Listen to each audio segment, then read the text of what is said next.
வணக்க மக்களே, welcome to the venter show. இன்னைக்கு ஷோல நம்ம பார்க்க போறது லீசா பிராங்கன்ஸ்டைன் அப்படின்ற ஒரு இங்கிலீஷ் மூவியோட ரிவ்யூ. இந்த படம் பாத்தீங்கன்னா ஜியோ சினிமா ஓடிடி ஆப்ல அவைலபிளா இருக்கு, தமிழ் டப்பிங்லயுமே அவைலபிளா இருக்கு. இந்த படம் ஒரு வித்தியாசமான லவ் ஸ்டோரிங்க. அதாவது ஒரு பொண்ணுக்கும் பணத்துக்கும் ஒரு காதல் வந்தா எப்படி இருக்கும் அப்படின்ற ஒரு ஐடியால எடுக்கப்பட்ட படம்.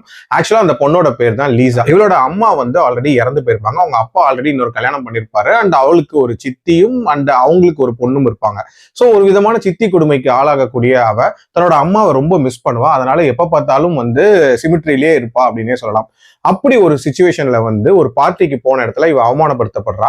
அதனால அந்த சிமிட்ரியில உட்கார்ந்து ஒரு நபரோட கல்லறை முன்னாடி புலம்புறா. அந்த நபர் 1800களில் இறந்து போன ஒருவர், அதுவும் மின்னல் தாக்கி இறந்து போயிருப்பாரு. அவருக்கு ஒரு அழகான லவ் ஸ்டோரி அப்படின்றதுமே இருக்கும். லிசா வீட்டுக்கு போனதுக்கு அப்புறமாட்டு அதே மாதிரி மின்னல் தாக்குது. அண்ட் அந்த நபர் திருப்பி லீசாவோட வீட்டுக்கே வந்துடுறாரு.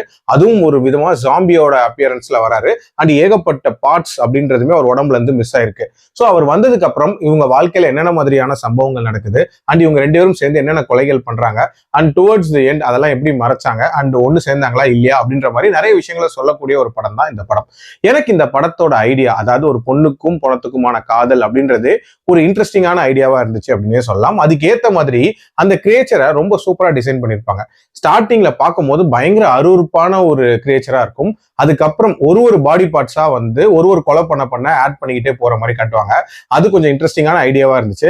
அதுலயும் முக்கியமான ஒரு பாடி பார்ட்டை ஆட் பண்றது அப்படின்றது டுவர்ட்ஸ் எண்ட் காட்டியிருப்பாங்க. அது ஒரு விதமான பயங்கரமான டார்க் காமெடியா இருந்துச்சு அப்படின்னே சொல்லுவேன். அதே மாதிரி இந்த கதை 1989ல நடக்கிற மாதிரியான கதை. சோ அந்த காலகட்டத்தை காட்டக்கூடிய காட்சிகள் அப்படின்றதுமே ரொம்ப நீட்டா அமைச்சிருந்தாங்க.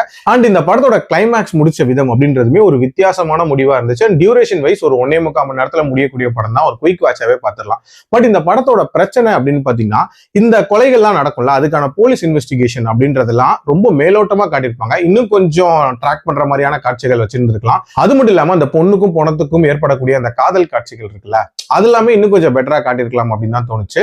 அண்ட் அந்த சித்தி கொடுமைகள், இந்த மாதிரியான காட்சிகள் அப்படின்றதெல்லாம் நம்ம ஆல்ரெடி நிறைய படங்கள்ல பார்த்திருப்போம். பட் ஓவரால் ஒரு கம்ப்ளீட் மூவியா பார்க்கும்போது ஒரு வித்தியாசமான படமா தான் இருந்துச்சு. கண்டிப்பா ட்ரை பண்ணி பார்க்கலாம். என்னோட ரேட்டிங் இந்த படத்துக்கு 3/5.